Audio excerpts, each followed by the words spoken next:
Salut tout le monde, alors on se retrouve aujourd'hui pour parler du travail du poids, c'est le grand 3 du chapitre de physique numéro 7 sur le travail d'une force. Alors on avait déjà vu ce que c'était que les forces, en tout cas on se l'était rappelé, on se souvient bien que c'était un vecteur, et on avait vu aussi la formule du travail. D'accord, le travail d'une force se note avec un W, et pour le calculer, eh bien on utilise cette formule-là, on prend la valeur de la force, on multiplie par la longueur du déplacement, et c'est là la spécificité, on multiplie par le cosinus de l'angle entre les deux. D'accord, on avait fait un petit schéma ici. Donc l'angle, il est ici. Et le cosinus, on utilise la calculatrice pour le trouver. Et ça nous donne en fait la partie de la force qui se projette ici sur le déplacement AB. Alors on va le voir maintenant dans un cas particulier et un cas assez classique, c'est celui du poids.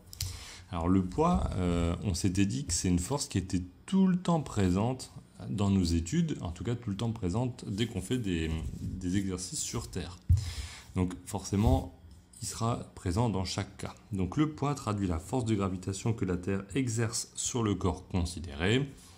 Alors le poids, attention, il ne se mesure pas en kilogrammes, d'accord, pas en kilogrammes, parce que souvent on confond dans la vie de tous les jours, on dit que son poids il est de temps et temps de kilogrammes. Non, le poids c'est une force, donc elle se mesure en newton, symbole grand N. Donc faites gaffe à ça. En kilogrammes, ce n'est pas le poids, c'est la masse. On va avoir besoin de cette masse justement pour calculer le poids. Formule que vous connaissez depuis un certain moment, au moins depuis la troisième, le poids, donc cette force, la valeur de cette force, c'est la masse. La masse n'est pas bien loin, mais il faut la multiplier par petit g, qui est l'interaction gravitationnelle, ou l'intensité de la pesanteur. On l'appelle plutôt comme ça. Donc là, je remets les choses essentielles. Ça, c'est le poids. Ça, c'est la masse. Et ça, c'est l'intensité de pesanteur. Alors cette intensité de pesanteur, sauf cas exceptionnel, elle vaudra à peu près toujours 9,81. On peut même parfois l'arrondir à 10. Donc le poids en newton, la masse en kilogrammes et l'intensité de pesanteur, c'est une constante. On va le mettre à 9,8. Alors 9,8 quoi? C'est des newtons par kilogramme. Voilà, j'écris pas trop grand parce que ça vous le retrouverez dans les énoncés. C'est pas une valeur qu'il faut connaître absolument par cœur. Alors, comme c'est une force, le poids, on va le dessiner ici. On a un petit gars là qui est sur Terre, même un géant. Vu que c'est une force, il faut trouver le point d'application, d'accord, la direction, le sens et l'intensité. Alors ça on connaît, donc je vais un petit peu préciser. Le point d'application, ce sera toujours au centre de l'objet. Donc regardez bien, est-ce qu'on a bien mis le point d'application au centre du petit gars? C'est bon. La direction. Alors la direction, hop, je vais changer de couleur. Ici, quelle est la direction? C'est la verticale du lieu.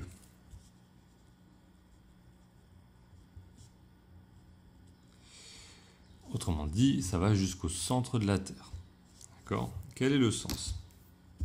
Pour le poids, c'est pas très dur. Le sens, c'est vers le bas. Encore toujours vers le centre de la Terre. Et quelle est l'intensité? Bon, alors ça, quand on a une échelle, ça nous donne la taille de la flèche, P. Alors quand c'est la flèche, on met le petit vecteur. L'intensité se calcule alors avec P égale M fois G. D'accord? Donc P avec la flèche, c'est le vecteur. Et l'intensité, la valeur en newton, c'est pas un vecteur, c'est un chiffre. 10 newtons, 50 newtons, elle se calcule avec cette formule-là. P égale M fois G. Bon, ça, on l'avait déjà vu, notamment quand on avait parlé de la pression. Donc maintenant, la nouveauté, c'est quelle est la relation entre le travail et le poids. Plutôt le travail du poids. Alors je vais rester sur quelque chose d'assez classique, je vais reprendre ma formule qui est ici, mais je vais l'appliquer au cas du poids et vous allez voir qu'elle va se simplifier. Ce qui nous arrange. Donc voilà la relation. On a ici le travail du poids, le travail de n'importe quelle force, c'est la valeur de la force fois le déplacement fois le cosinus entre les deux. D'accord? Et donc, si moi j'applique ça ici, je vais écrire que le travail entre A et B du poids, avec la flèche, d'accord? Quelle est la valeur du poids? Quelle est la valeur de cette force? Ben, elle est là, M fois G. Donc, est égal à M fois G. Quelle est la longueur du déplacement? Bon. Eh bien, on va écrire que c'est, vous allez voir pourquoi j'écris ça dans quelques instants, ZA moins ZB. Ok? Ce qui pourra aussi se simplifier par H, la hauteur du déplacement. Vous allez me dire, il est passé où le cosinus alpha? Il est passé où le AB? Je vais te montrer en fait sur un schéma. J'en donne juste un petit point sur les unités, la masse en kg, petit g, on l'a donné avant, newton par kilogramme, et le travail en joule. Alors pourquoi j'ai pu faire cette simplification? On regarde ces deux cas qui sont ici. Il y a un objet, voilà, c'est un gros rocher qui va dévaler une pente. Il n'y a qu'une seule force qui s'exerce sur lui, enfin qu'une seule force dans notre étude, c'est son poids. Évidemment, il y a la réaction du support, mais ici on va considérer que son poids. D'accord? Alors, il va passer d'un point A à un point B. Donc voilà le point A, d'accord? Le rocher ici, il descend, donc il va aller du point A au point B. C'est important, moi, je trouve, de mettre la flèche qui indique le déplacement. D'accord? Déjà, ça me permet de voir que cette flèche du déplacement et cette flèche de la force, elles vont dans le même sens. Donc ici, on aura déjà, je peux déjà le savoir, un travail moteur.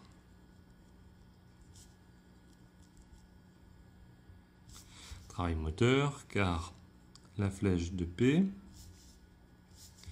est dans le même sens que le déplacement AB. D'accord? Donc là, on est dans un travail moteur. Bon.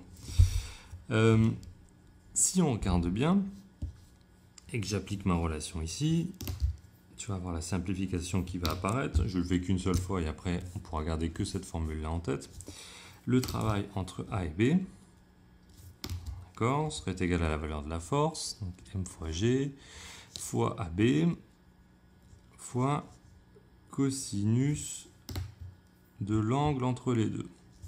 Alors regarde, quel est ici le cosinus de l'angle entre nos deux points? Là.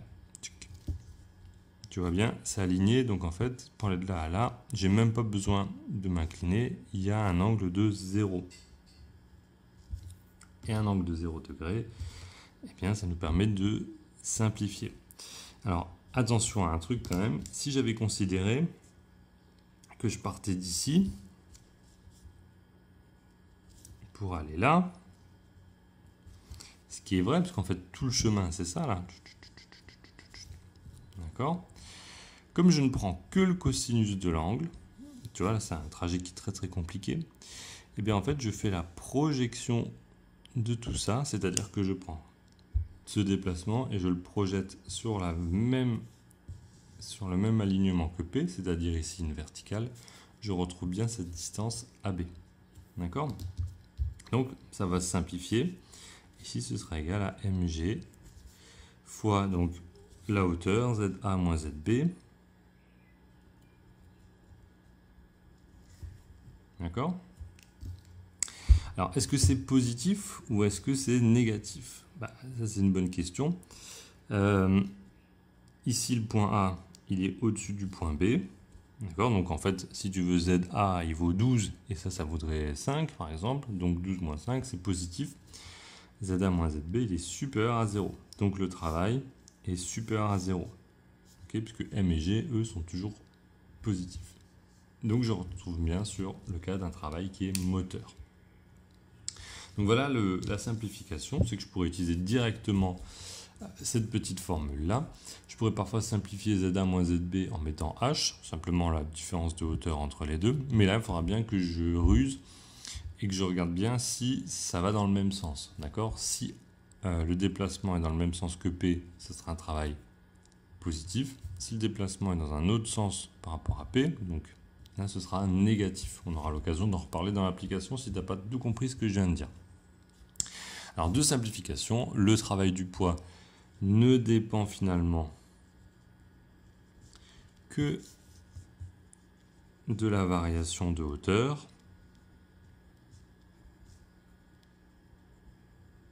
C'est pour ça qu'on a un H. Et deuxièmement, ne dépend pas de tout le chemin suivi. Je reviens sur cette phrase. En fait, sur tout le chemin qui est là, ce qui compte finalement, c'est le travail qu'a fait le poids uniquement sur la partie verticale. Donc tout ce qui s'est passé pour aller de là à là, d'accord, dans mon cosinus, en fait, ça va disparaître. Il va rester que cette hauteur-là. D'accord. Ça, c'est le cosinus en maths qui nous permet de faire cette petite opération. Alors, on va revoir après dans des applications si ce n'était pas hyper clair pour toi. Une propriété quand même, le travail du poids d'un corps dépend uniquement de la différence de hauteur. Alors, hop, uniquement de la différence de hauteur qu'on va appeler H entre les points A et B. Donc je te rappelle, le point A c'est le départ et le point B c'est l'arrivée. Voilà. Alors, sans faire de calcul, ça c'est très important, j'insiste bien là-dessus. Tout ça, tu dois pouvoir, sans faire de calcul, déterminer si le travail est moteur ou s'il est résistant. Si le corps descend, d'accord, est-ce que le poids aura fait un travail moteur? La réponse, c'est oui. Pourquoi? Parce que c'est le poids qui a fait descendre, d'accord? Donc c'est le poids qui a été moteur. Donc le poids est moteur. Si le corps monte, au contraire, le poids va s'opposer à ce mouvement. On sent que c'est difficile de faire monter un objet parce que le poids résiste. Le poids est résistant. D'accord? Donc ça, sans faire de calcul, sans faire quoi que ce soit, il faut que tu puisses déjà le trouver. D'accord? Donc en fait, ici, s'il est résistant, ça voudra dire que le travail du poids égale M fois G fois H, il sera inférieur à 0. C'est-à-dire que H ici sera négatif. D'accord?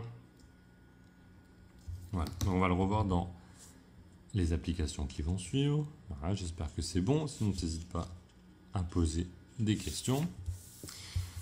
Petit entraînement. On a un avion qui fait des loopings dans tous les sens. Bon.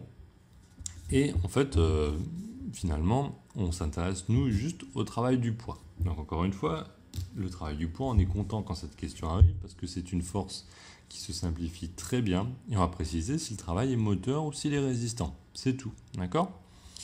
Alors regarde, petite technique, on va toujours du point A au point B, puisque il y a le point de départ et l'arrivée. D'accord? Tu fais comme moi, là, hop, une petite flèche.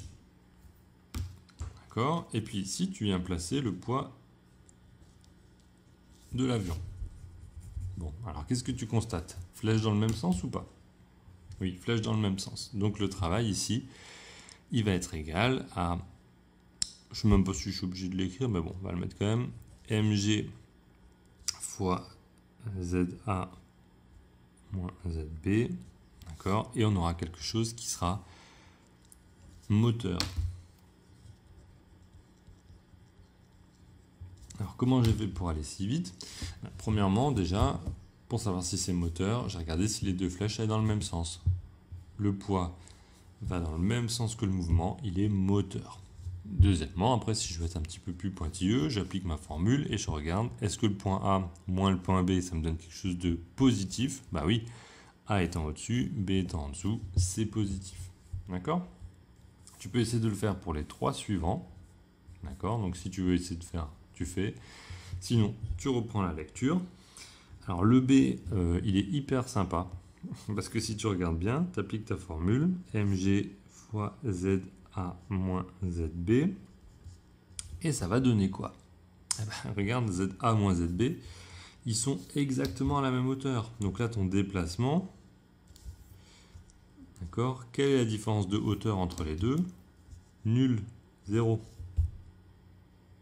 Donc ton travail, il vaut 0. Donc travail, nul.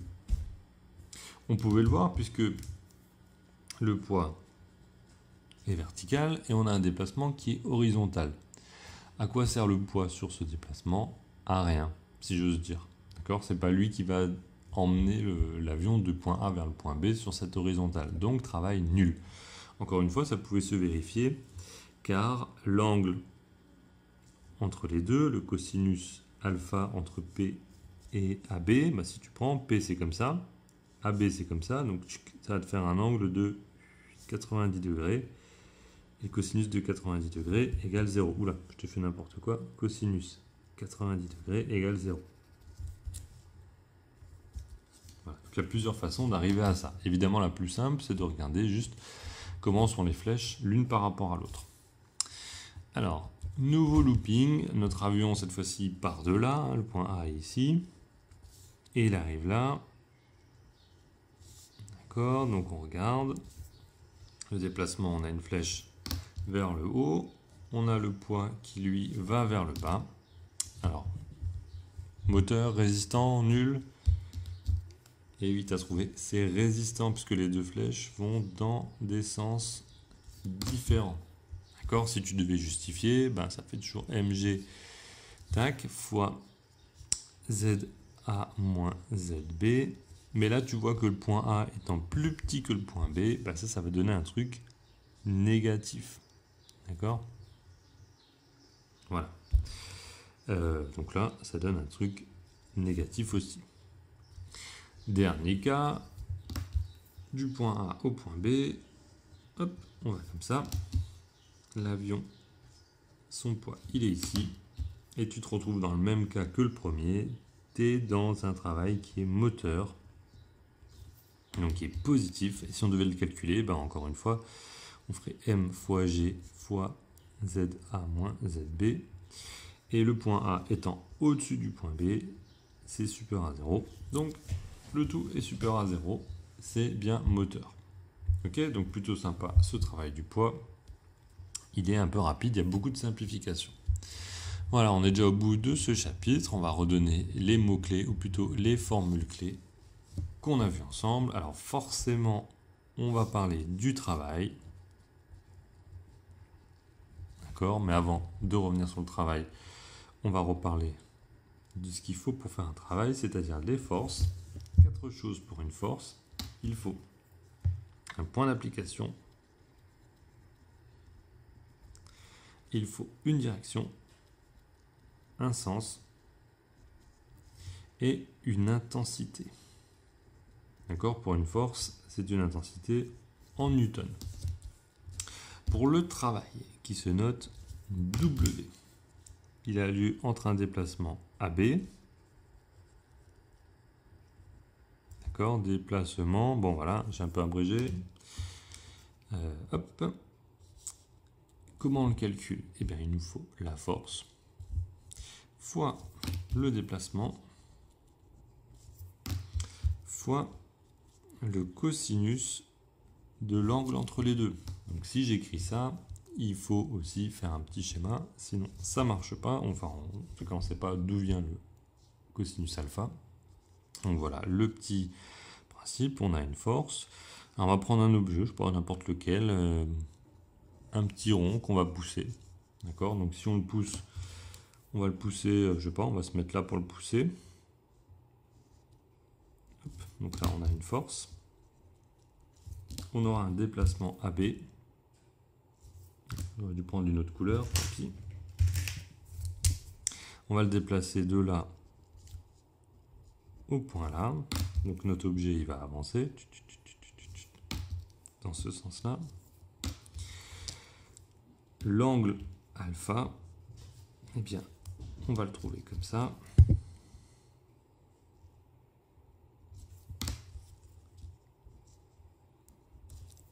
Il est là. D'accord? Donc l'angle alpha qu'on calcule avec sa calculatrice, sinon c'est pas facile. D'accord? Les unités en joules,